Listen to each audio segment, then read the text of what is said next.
ये बनता है, मैं टेबल लगा देती हूँ।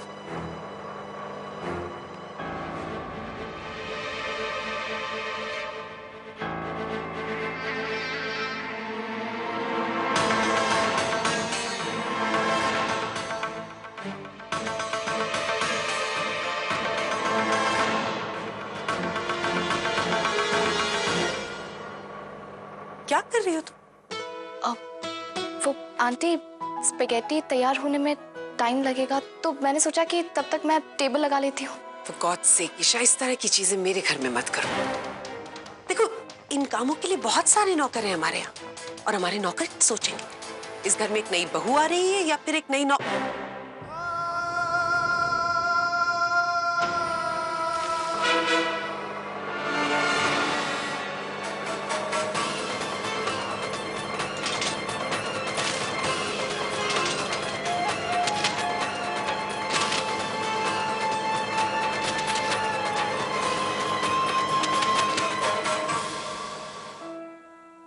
सॉरी आंटी,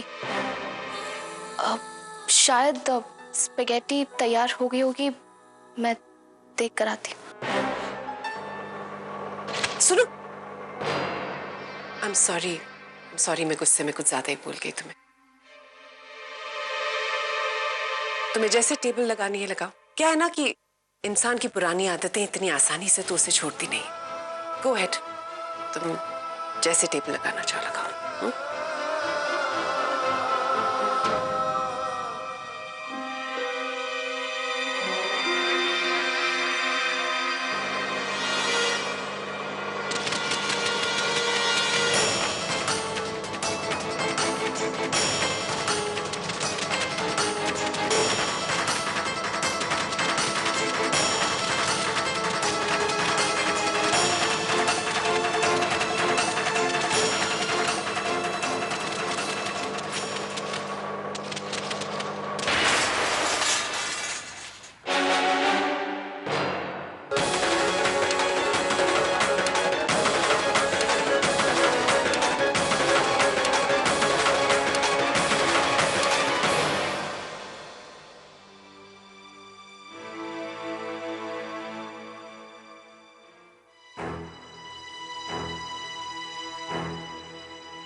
ईशा, क्या हुआ?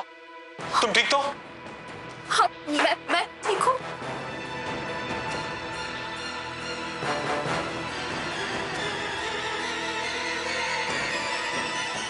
ईशा, ईशा, ये सब हुआ कैसे?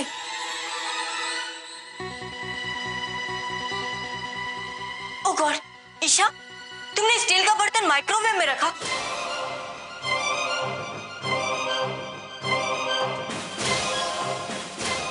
क्या तुम्हें पता नहीं था कि ऐसा करने से ब्लास्ट हो सकता है? सॉरी, मुझे नहीं पता था कि स्टील के बर्तन माइक्रोवेव में नहीं रखे जाते। तो पूछ लेती ईशा। चलो ठीक है, जो हो गया सो हो गया। कम से कम तुम्हें तो कुछ नहीं हुआ ना। वो तो थैंक गॉड लाइट चली गई, वरना अगर पूरे घर में शॉर्ट सर्किट होता तो ये घर जलकर राख हो जाता। ईशा, क्या जरूरत थी स्पेगेटी बनाने की? अगर तुम्हें माइक्रोवेव यूज करना नहीं आता तो कुछ सिंपल सा बना लेती। समर, वो मैंने तो सोचा। तुम्हारी एक लापरवाही से किसी की भी जान जा सकती थी।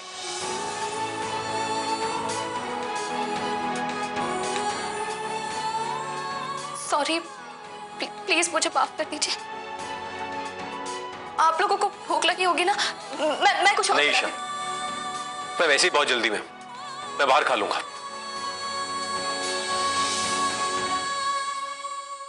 और वैसे भी अब किचन का ये हाल नहीं कि इसे यूज किया जा सके। डैड, आप सबके लिए कुछ ऑर्डर कर लीजिए।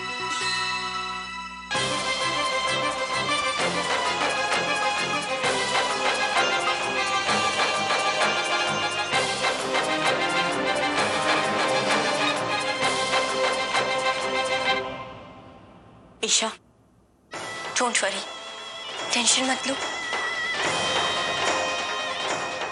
ये अच्छी बात है कि किसी को कुछ हुआ नहीं। हे ईरा, मुझे मुझे बहुत बुरा लग रहा है।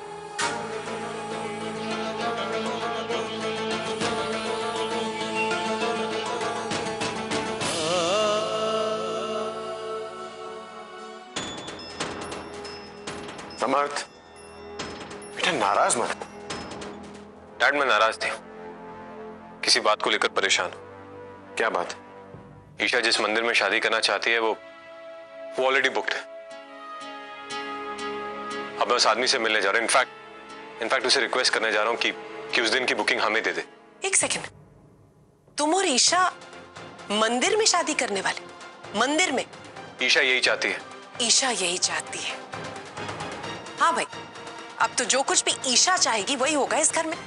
हम क्या चाहते हैं इसके बारे में तो किसी को कोई परवाह नहीं है ना। आप क्या चाहती? समर्थ, मैं तुम्हें यह बताना चाहती हूँ कि ओझा परिवार की रेप्यूटेशन है इस शहर में। जब ओझा परिवार के इकलौते बेटे की शादी होगी तो वो इस शहर के लिए एक बहुत बड़ा इवेंट होगा। लोग देखना चाहेंगे कि कितने बड़े पैमाने पर हम अपने इकलौते बेटे की शादी करते हैं। और तुम किसी मंदिर में शादी करोगे? गिरीश, एक काम करो, जो हमारी गेस्ट लिस्ट है ना उसे आधे से ज्यादा काट दो, क्योंकि जब हमारे गेस्ट को यह पता लगेगा कि हमारा बेटा किसी छोटे से मंदिर में शादी कर रहा है तो वो तो वैसे भी नहीं आएंगे। मॉम, प्लीज समझने की कोशिश कीजिए। तुम समझने की कोशिश करो कि वो लड़की इस घर के लायक नहीं है। आई एम सॉरी सन, लेकिन हम लोग चौल में रहने वाले लोग नहीं है जो अपने बच्चों की शादियां मंदिरों में करवा देते। मॉम धीरे बोलिए, ईशा इस वक्त घर पे है। अगर वो सुनेगी तो क्या समझेगी? उसे बहुत बुरा लगेगा बेटा। जो लड़की एक माइक्रोवेव ऑपरेट नहीं कर सकती, वो लड़की हमारे घर में क्या फिट इन करेगी? हमारी सोसाइटी में क्या उठेगी बैठेगी, ये तुमने कभी सोचा? हंसेंगे लोग रेवती ओझा पर, बड़ी बड़ी बातें करती है और बेटे की शादी किसी डाउन मार्केट मंदिर में करवा रही। नहीं बेटा, तुमसे कोई कुछ नहीं कहेगा। सारी शर्मिंदगी हम दोनों को फेस करनी पड़ेगी। आपको शर्मिंदा होने की कोई जरूरत नहीं आंटी।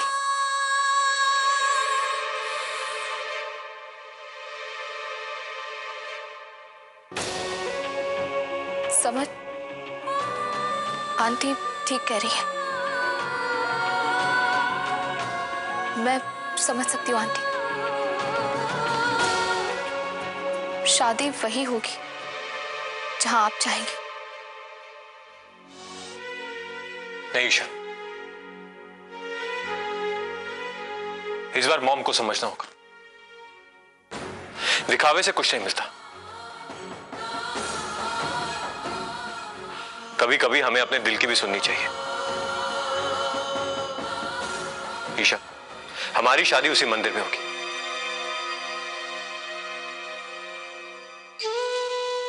तुम ही कहती हो ना ईशा, छोटी छोटी बातों में बड़ी बड़ी खुशियां मिलती हैं और दूसरों को शान दिखा के हमें कुछ नहीं मिलता। नहीं समझ, सच्ची खुशी अपने माँ बाप को खुशी देने से मिलती है। तुम वही करोगे जो आंटी कह रही है। मैं चलती हूँ। चले ही रहा। ईशा, ईशा मेरी बात तो अब खुशी मिल गई आपको ईशा का दिल दुखा के? तुम्हें क्या खुशी मिलती मेरी हर बात को काट कर? हाँ, मैं तुम्हें एक चीज समझाने की कोशिश कर रही हूं कि ये लड़की हमारे घर के लायक नहीं है। तुम ये बात समझने की कोशिश क्यों नहीं कर रहे हो कि ये 2 पल का प्यार पूरी जिंदगी का साथ नहीं बन सकता? तुमने कभी नोटिस किया है कि तुम दोनों में कितना फर्क है? तुम्हारे रहन सहन, तुम्हारे बिहेवियर, तुम्हारी अपब्रिंगिंग, तुम्हारे प्रिंसिपल्स, जमीन आसमान का फर्क है तुम दोनों के बीच में। ये आज जो कुछ भी हुआ है ना, ऐसी छोटी छोटी चीजें आगे बढ़कर बड़े बड़े इश्यूज बन जाएंगे और यही इश्यूज तुम दोनों के बीच में दूरियां क्रिएट करेंगे। लेकिन इस वक्त तुम्हें यह बात समझ में नहीं आ रही है। मैं तुमसे सिर्फ इतना कहना चाहती हूं कि वो लड़की इस घर में कभी एडजस्ट नहीं हो पाएगी। तुमने एडजस्ट किया था ना, ईशा भी कर लेगी। क्या? जब तुम इस घर में आई थी तो तुम्हें भी वक्त लगा था एडजस्ट करने के लिए। बेशक हमारा स्टेटस बराबर का था, लेकिन इस घर के तौर तरीके सीखने के लिए तुम्हें वक्त लगा था। अगर दिल में प्यार हो ना और दूसरों के लिए कद्र, तो कोई कहीं भी एडजस्ट कर सकता है। ईशा को एक मौका दो। समझ, तुम जाके मंदिर बुक करो। शादी के लिए मंदिर से अच्छी जगह हो ही नहीं सकती। जी।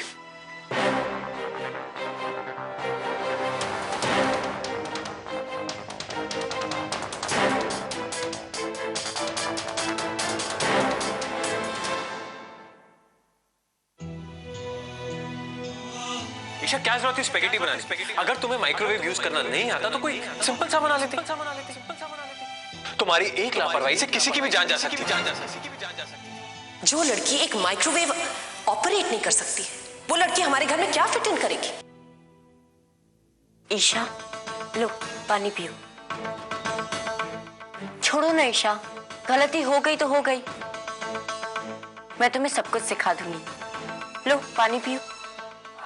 बात सिर्फ अभी की नहीं है हीरा।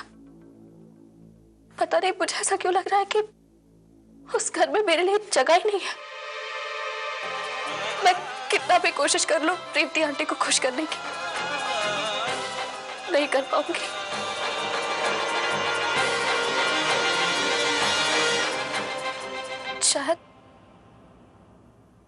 शायद वो ठीक कहती है। मैं उनकी किचन में एडजस्ट नहीं कर पाई तो उनकी दुनिया में कैसे एडजस्ट कर पाऊंगी? कुछ भी तो नहीं आता मुझे। ईशा, ऐसा नहीं कहते। हीरा, मैं तेरी तरह नहीं हूं मेरी हीरा। उस दुनिया में मेरे लिए सब नया है, सब अनजाना है। बार बार मुझसे गलतियां होंगी, बार बार समझ मुझसे नाराज होगा, बार बार रेवती आंटी को बुरा लगेगा, और उसमें उनकी भी तो गलती नहीं होगी ना। हम दोनों का कोई मेल ही नहीं है। मैं कभी उनकी उम्मीदों पे खरी नहीं उतर सकती, कभी उन्हें खुश नहीं रख सकती, कभी उस घर के लायक नहीं बन सकती।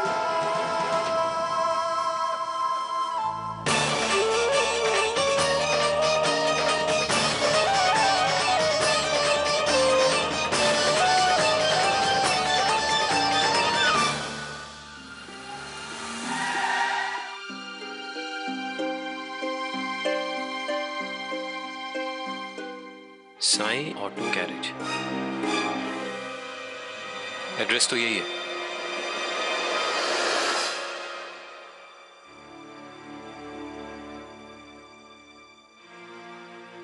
भाई साहब, कहिए। आप में से मीनाक्षी मंदिर शादी के लिए किसने बुक किया?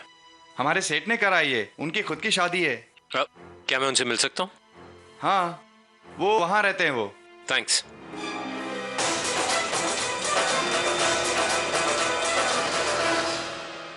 पलक, तुम देखना, अपन दोनों की शादी में ना कोई कसर नहीं छोड़ेगा। तू देखना, अपन को पता चला तो माता रानी की भक्त है, अपन ने वही मंदिर बुक किया अपन दोनों की शादी के लिए।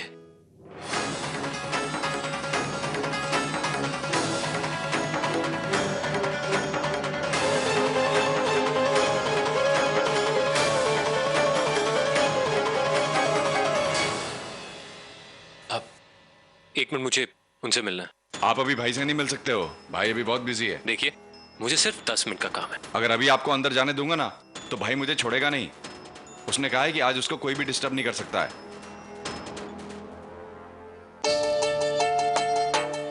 तू देखना पलक, अपनी शादी अक्खी दुनिया में सबसे अच्छी होगी। चंदू, अरे चंदू, कस्टमर आया है। आया बाबा, अंदर जाने का नहीं।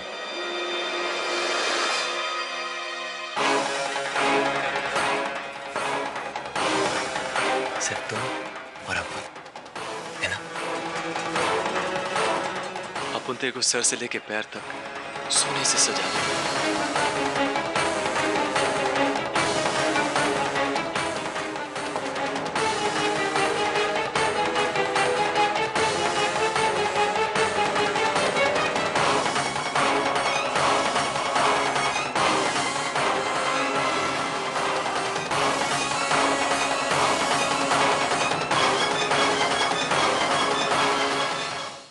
जिस दिन तुमने मीनाक्षी मंदिर बुक किया है उसी दिन मेरी शादी है। काय सांगतोस? शादी?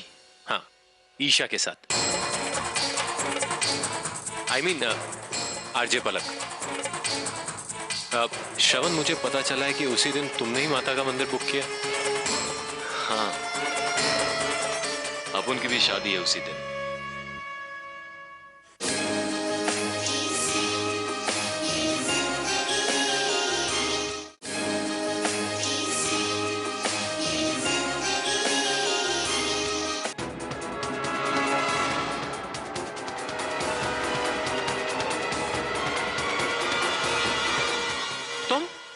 अरे तुम वही था ना जो उस दिन मंदिर में था? बोले तो पलक के रेडियो स्टेशन का मालिक? हाँ, एक्चुअली तुमसे कुछ बात करनी थी। अब उनके आदमी ने रोका नहीं बाहर? रोका तो था, लेकिन मैं फिर भी आ गया। एक्चुअली एक जरूरी काम था। क्या मैं अंदर आ सकता हूँ? अब आ ही गया तो अंदर आ जाने का। बिंदास, आजा आजा।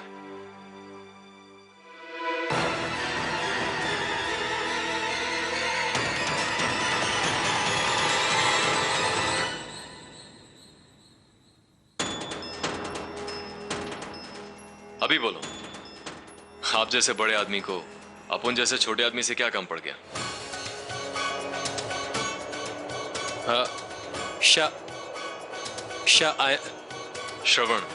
श्रवण शिंदे नाम है अपन का।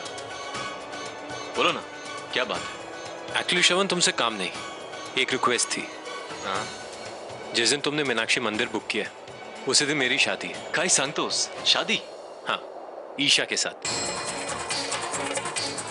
आई मीन आरजे पलक, जो उस दिन मंदिर में थी, याद है ना? हाँ, जानता है अपन। कैसे बोलेंगे? श्रवण, मुझे पता चला है कि उसी दिन तुमने ही माता का मंदिर बुक किया। हाँ, अपन की भी शादी है उसी दिन।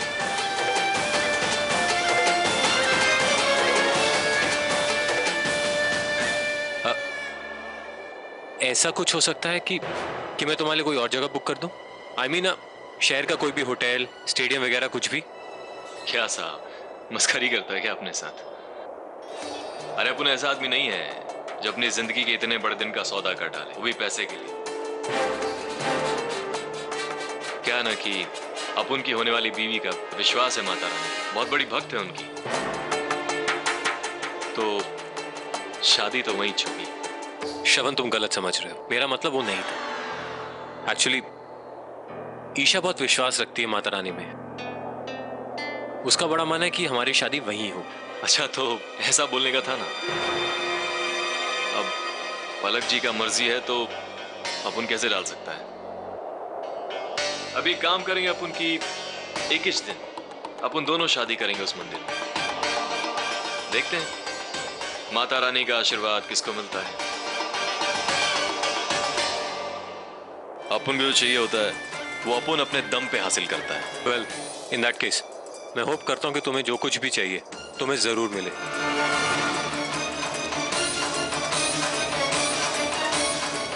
थैंक्स।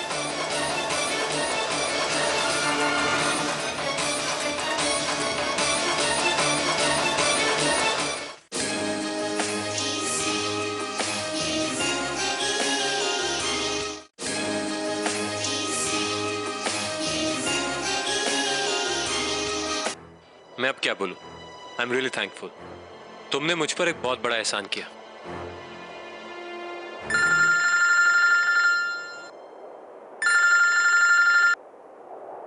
Yes mom. सुनो, ईशा को आज शाम को घर पर बुला लो, बहुत जरूरी काम है। मॉम, आज ईशा के साथ घर पे जो कुछ भी हुआ उसके बाद भी आप उसे घर पे बुलाना चाहती हैं? बेटा, इसीलिए तो मैं उसे बुलाना चाहती हूँ, ताकि हम सब कुछ भूलकर एक नए सिरे से शुरुआत कर सके। अगर ऐसी बात है तो ठीक है, ईशा जरूर आएगी। Okay, bye.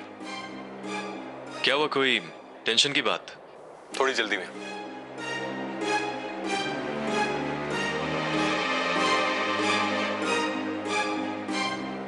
वैसे कब अच्छा तुम्हारा? लेकिन श्रवण, मैं तुमसे एक बार फिर से कहना चाहता हूँ कि आई एम रियली थैंकफुल। और हाँ, और अगर तुम्हें तुम्हारी शादी के लिए किसी भी चीज की जरूरत हो, आई मीन अरेंजमेंट्स में कुछ हेल्प चाहिए हो तो मैं हूँ। इनफैक्ट मैं आज इतना खुश हूँ कि अगर तुम मुझसे कुछ भी मांगोगे तो मैं देने को तैयार हूँ। जो मांगेगा वो। हाँ, क्या चाहिए तुमको? अपन को जो चाहिए ना वो अपने को ही मिलेगा। क्या ना कि वैसे भी अपन मांगी हुई चीज लेता नहीं।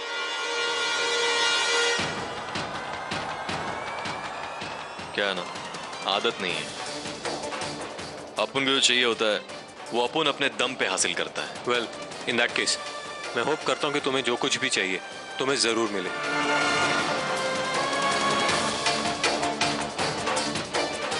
थैंक्स।